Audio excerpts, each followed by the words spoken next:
नमस्कार प्रिय दर्शकों, स्वागत है आप सभी का। और आज के क्लास में हम समझेंगे विंशोत्तरी महादशा चक्र के बारे में। विंशोत्तरी दशा ज्ञान चक्र दिया हुआ है ये, साथ ही साथ विंशोत्तरी महादशा क्या होता है यह भी समझेंगे। और इसके साथ एक महत्वपूर्ण विषय और भी हम समझेंगे, इसी चक्र पर समझ लेंगे। जो लोग ज्योतिष सीखना शुरू कर रहे हैं उनको पहले उसके बारे में ही बता देता हूँ। जैसे राशि और राशि स्वामी, राशि और राशियों के स्वामी ग्रह याद करना पड़ा है, याद किया जाता है। जैसे मेष से लेकर मीन तक 12 जो राशि है वो, तो ये जो 12 राशि है उसके मालिक ग्रह कौन है? राशि राशि स्वामी। ये जो याद किया जाता है जन्म कुंडली में राशियों को देखने के लिए और उसके राशि के मालिक को ज्ञात करने के लिए कि मेष राशि का मालिक कौन है। इसी प्रकार यहाँ नक्षत्रों में भी नक्षत्र स्वामी होते हैं। जैसे राशियों के राशि स्वामी हैं, वैसे ही नक्षत्रों में भी नक्षत्र स्वामी होते हैं। तो किस नक्षत्र का स्वामी कौन सा ग्रह है हम यह भी समझेंगे, और इसको भी याद रखना होता है फल कथन में। तो सबसे पहले मैं यही कहूँगा कि जिन लोगों को याद है, जो लोग जानते हैं अच्छी बात है, जो लोग नहीं जानते हैं वो आज इस क्लास पर अपना ध्यान केंद्रित करें और इसको याद कर ले। इसको याद करना ही करना है। यदि आप इसको याद करते हैं तो फलादेश करने में आपको बड़ी सहजता हो जाएगी, सुगमता हो जाएगा। तो सबसे पहले हम विंशोत्तरी महादशा, यह चक्र है विंशोत्तरी, इस पर समझेंगे। लेकिन इसी पर हम यह चीज समझ लेते हैं। देखिए ग्रह 9 है।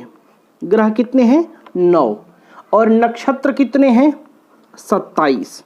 27 नक्षत्र को जब आप 9 भागों में बांटिएगा तो एक ग्रह के हिस्से में 3 नक्षत्र आएगा।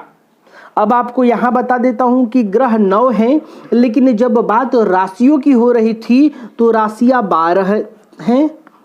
तो इस राशियों में राहु और केतु ग्रह को कोई भी राशि नहीं मिली थी। यानी कि राहु और केतु किसी भी राशि के मालिक नहीं होते हैं। लेकिन यही जब नक्षत्र स्वामी पर बात होती है तो नक्षत्र में राहु और केतु को भी नक्षत्र मिला है। तो जैसे एक ग्रह को 3 नक्षत्र मिल जाएगा, 27 नक्षत्र है तो 9 ग्रहों में बांटिएगा तो एक ग्रह को 3 नक्षत्र मिलेगा। तो यहाँ नक्षत्रों में 3 नक्षत्र राहु के भी और 3 नक्षत्र केतु के होते हैं। तो अब आप इसको याद कैसे करिएगा? तो इस महादशा चक्र में ग्रहों को आप याद करिए। सबसे पहले ग्रह को याद करिए। तो ये देखिए विंशोत्तरी महादशा चक्र का जो क्रम है, इसी क्रम पे आप याद कर लीजिए। यहाँ देखिए ये आ चम भौ रा जी स बु केशु, ये लाइन आप याद रखिए। अब इसको मैं समझा रहा हूं और विस्तार से बता देता हूं। जैसे यहाँ आ है तो आ से हो गए सूर्य। सूर्य मतलब आदित्य। यहाँ आदित्य शब्द लिखा हुआ है, नहीं तो यहाँ आप सु भी कर सकते हैं। तो आ से आदित्य, इसको आप पढ़िएगा ऐसे आ चम भौ रा जी स बु केशु। अब यहाँ जी के जगह आप ब्री कर सकते हैं, बृहस्पति का है। जी से यहाँ जीव होता है, जीव कहते हैं बृहस्पति को। जीव, जीव एक बृहस्पति का एक नाम है। तो इस जीव के जगह यहाँ जी लिख दिया है, तो आप बृहस्पति से ब्री भी यहाँ कर सकते हैं।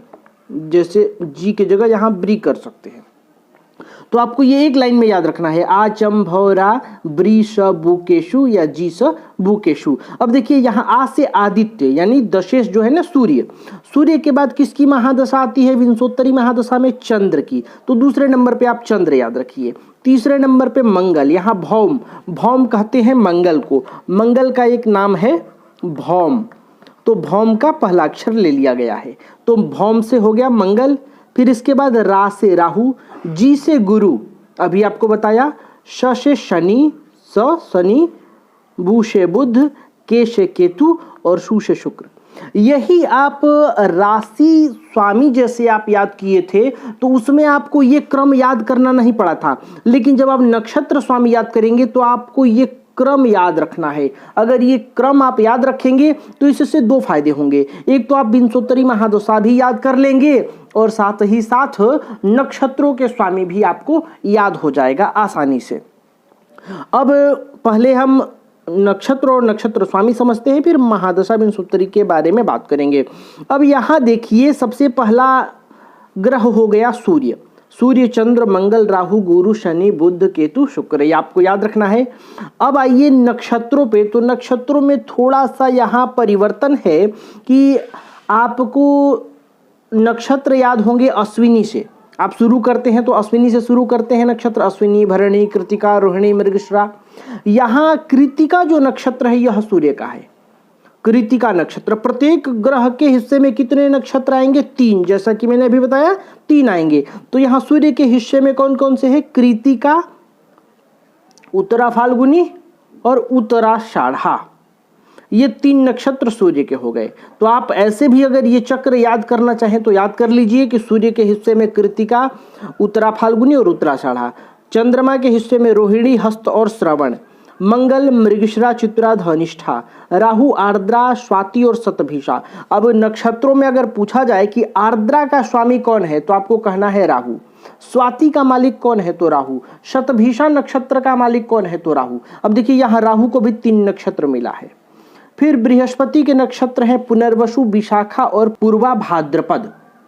पूर्वा भाद्रपद हो गया शनि, पुष्य, अनुराधा और उत्तरा भाद्रपद। बुध का है आश्लेषा, ज्येष्ठा, रेवती। केतु का है मघा, मूल, अश्विनी। अब देखिए अश्विनी जो नक्षत्र है यह केतु का है। केतु को भी यहाँ 3 नक्षत्र मिल गए, मघा, मूल और अश्विनी। शुक्र का पूर्वा फाल्गुनी, पूर्वाषाढ़ा और भरणी, ये 3 नक्षत्र मिल गए। तो इस तरह से भी आप 3-3 करके याद कर सकते हैं, या आप कृतिका से शुरू करें और ये 9 ग्रह हैं तो इसको 9 बार आप गिनते चले।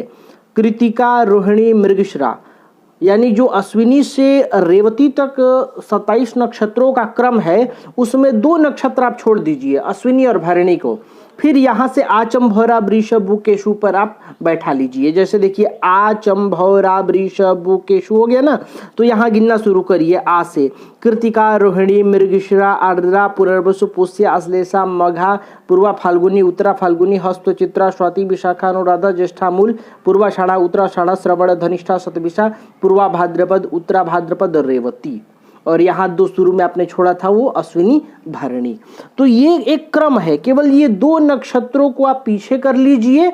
इसके बाद कृतिका से क्रम से अब एक लाइन में 9 नक्षत्र गिन लीजिएगा। फिर 9 के बाद जैसे ही अगला बढ़िएगा तो फिर सूर्य का नक्षत्र हो जाएगा। फिर 9 गिनिए, 9 के बाद जैसे आगे बढ़िएगा फिर सूर्य का नक्षत्र हो जाएगा। यानी 3 बार पुनरावृत्ति होगी और प्रत्येक ग्रह के हिस्से में ये 3 नक्षत्र आते हैं। तो आपको यह याद रखना है। अगर फलादेश करना चाह रहे हैं, आप ज्योतिष सीखना चाहते हैं, तो जैसे आपने राशि और राशि स्वामी याद किया है वैसे ही आपको नक्षत्र और नक्षत्र स्वामी याद कर लेना है। अब नक्षत्र स्वामी का जो क्रम है ये महादशा वाला ही क्रम अगर आप रखेंगे तो आपके लिए अनुकूलता होगा। अब आइए हम इसी में समझते हैं महादशा के क्रम। आप समझ लिए, यहाँ देखिए ये भी लिखा है दशेश क्रम। इस दशा प्रकार में ग्रहों का क्रम दशेश क्रम इस प्रकार है: सूर्य, चंद्रमा, मंगल, राहु, गुरु, शनि, बुध, केतु, शुक्र। इस क्रम को याद रखने के लिए ज्योतिर्विदों में यह सूत्र प्रचलित है। कौन सा? आचम्भौरा जी स बुकेशु या वृष बुकेशु कर लीजिए। देखिए ये 1 2 3 4 5वें नंबर पे आ रहा है ना जी, तो यहाँ देखिए 1 2 3 4 5 5वें नंबर पे कौन है? बृहस्पति का नंबर है।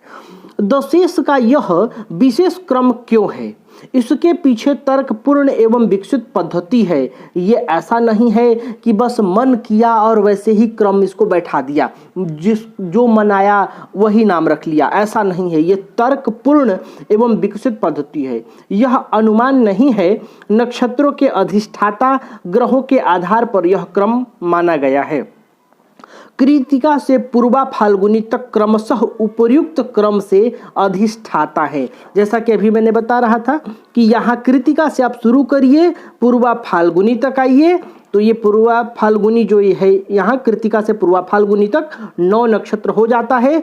तो ये हो जाएगा आचम भौरा वृषभ बुके शु, और फिर ये 9 के बाद 10वां नक्षत्र हो जाएगा आपका ये उत्तरा फाल्गुनी। अब फिर यहाँ से सूर्य से शुरू हो जाएगा, 9 नक्षत्र आगे फिर जाइए, फिर 9 नक्षत्र 3 बार पुनरावृत्ति करिए तो आपको एक ग्रह के 3 नक्षत्र मिल जाएंगे। बाद में उत्तरा फाल्गुनी से पूर्वाषाढ़ा व उत्तराषाढ़ा से भरणी तक यही क्रम 2 बार दोहराया जाता है, यानी 2 बार इसके बाद पूर्वा फाल्गुनी के बाद, यानी शुरू से अगर कृतिका से देखा जाए तो ये 3 बार आपका होगा, एक बार दूसरा और तीसरा, 3 बार पुनरावृत्ति होगी। इस प्रकार 9 ग्रहों के हिस्से में 3-3 नक्षत्र आते हैं। कितने नक्षत्र आएंगे? 3, क्योंकि 27 नक्षत्र है। जब आप 27 को 9 से भाग करेंगे तो आपको 3 बचेगा, तो 3 हो गया। अब आपको जब विंशोत्तरी महादशा समझेंगे तो विंशोत्तरी महादशा यहाँ ये समझ लीजिए कि आचम भौरा वृषभ भू केशु के साथ आपको ये चीज याद रखना है, 6, 10, 7, 18, 16, 19, 17, 7, 20, ये क्या है? तो ये दशा वर्ष है। विंशोत्तरी महादशा 120 वर्ष की महादशा होती है। विंशोत्तरी, तो विंशोत्तरी का मतलब होता है 120 वर्ष की महादशा। अब आप ये 6, 10, 7, 18, 16, 19, 17, 7 और 20 को जब जोड़िएगा ना तो ये बराबर आएगा आपका 120 वर्ष। इसीलिए इस महादशा को विंशोत्तरी महादशा कहा जाता है। तो अब ये जो क्रम है, 6 वर्ष की महादशा होती है सूर्य की। सूर्य जिस सन में शुरू करेगा अपना दशा महादशा, उससे वो 6 वर्ष तक चलेगा। जैसे मान लीजिए कि 2000 में किसी की कुंडली में 2000 में सन 2000 में सूर्य की महादशा शुरू हो रही है, तो स्पष्ट है कि 2000 में सूर्य की महादशा शुरू होगी तो 2006 तक सूर्य की महादशा चलेगी। और 2006 के बाद किसकी महादशा लग जाएगी? चंद्रमा की। जैसे ही सूर्य खत्म उसके बाद कौन सा ग्रह आएगा? चंद्रमा, तो चंद्र की महादशा शुरू हो जाएगी। वीडियो थोड़ी लंबी हो सकती है लेकिन आपके लिए बहुत ही महत्वपूर्ण विषय है, इसको आप बिल्कुल भी स्किप न करिए और विस्तार से समझिए। और इसको समझना ही नहीं है, आपको याद भी करना है। अगर आप याद कर लेते हैं तो ही ज्योतिष में आप फलादेश बढ़िया से कर पाएंगे, गणना बढ़िया से कर पाएंगे।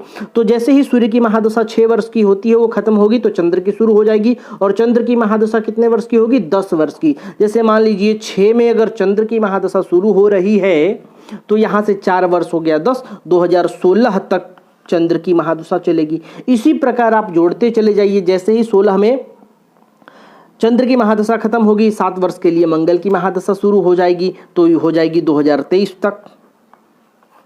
तो ये ऐसा नहीं है कि 2000 से ही शुरू होगा, मैं आपको ये उदाहरण के लिए ले लिया। आपको कुंडली जब बनाएंगे तो आपको पता चल जाएगा कि जन्म के समय किसकी महादशा चल रही है, किस ग्रह की कितनी दिनों तक महादशा रहने वाली है। लेकिन उनका जो समय होगा वो सूर्य की महादशा 6 वर्ष के लिए, चंद्र की महादशा 10 वर्ष के लिए, मंगल की महादशा 7 वर्ष के लिए, राहु की महादशा 18 वर्ष के लिए, बृहस्पति की महादशा 16 वर्ष के लिए, शनि की महादशा 19 वर्ष के लिए, बुध की महादशा 17 वर्ष के लिए, केतु की महादशा 7 वर्ष के लिए और शुक्र की महादशा 20 वर्ष के लिए होता है। सबसे ज्यादा शुक्र की महादशा है, उसके बाद शनि की महादशा है। 20 वर्ष के लिए शुक्र की महादशा होती है। तो आपको सबसे पहले तो ये दशावर्ष, देखिए यहाँ लिखा है ना दशेश, यहाँ ग्रहों का नाम हो गया, ये दशावर्ष लिखा है। सूर्य 6 वर्ष के लिए, चंद्रमा 10 वर्ष के लिए, मंगल 7 वर्ष, राहु 18, बृहस्पति 16, शनि 19, बुध 17, केतु 7 और शुक्र 20 वर्ष। तो आपको ये क्रम भी याद रखना है, सूर्य, चंद्र, मंगल, राहु, गुरु, शनि, बुध, केतु, शुक्र, और इनका दशावर्ष कितने समय का होता है यह भी आपको याद रखना है। और इनका देखिए यहाँ भी संक्षिप्त नाम दिया हुआ है, आचम भौरा जी शबु केशु। मैं यहाँ जी की जगह ब्री करके याद रखा हूँ, तो बार बार मेरे मुंह से वही आ जा रहा है, आचम भौरा ब्री शबु केशु। और इस दशेश ग्रह के ये 3 नक्षत्र हैं, तो आपको यह भी याद रखना है। जैसे सूर्य का जब आप राशि याद करते हैं तो क्या करते हैं कि सिंह राशि का स्वामी है, वैसे ही आपको यहाँ याद रखना है कि कृत्तिका, उत्तरा फाल्गुनी और उत्तराषाढ़ा नक्षत्र का मालिक सूर्य है। तो प्रिय दर्शकों, मैं उम्मीद कर रहा हूं कि आज का यह क्लास आपके समझ में आया होगा और यह पहले आप याद करिए तो आपको फलादेश करने में जो गणना करना पड़ेगा तो बड़ा आप सहजता और सुगमता से फलादेश ज्ञात कर सकते हैं। ग्रहों का एक तरह से इससे बलाबल तय होगा।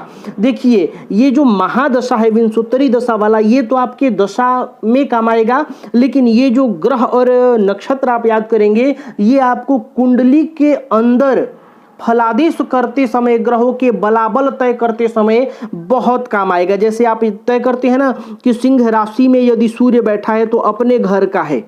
सिंह राशि में यदि किसी के जन्म कुंडली में सिंह राशि में सूर्य बैठा है, सिंह राशि में 5 नंबर की राशि है, मान लीजिए यहीं सूर्य बैठा है, तो आप कहेंगे कि सूर्य अपने घर का है तो बलिष्ठ होगा, स्वराशि है। तो वैसे ही मान लीजिए ये सूर्य जन्म कुंडली में कृत्तिका नक्षत्र में बैठा है।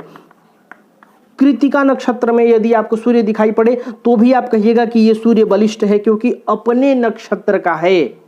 कृत्तिका नक्षत्र का यह मालिक है तो ये अपने घर का हुआ तो ये बलिष्ठ हो जाएगा। इसलिए ये बहुत ही महत्वपूर्ण है। इसलिए मैं सोचा आपको दोनों ही चीज एक ही साथ समझा दूं। तो प्रिय दर्शकों, आज के लिए बस इतना ही। तब तक के लिए अनुमति दीजिए। नमस्कार।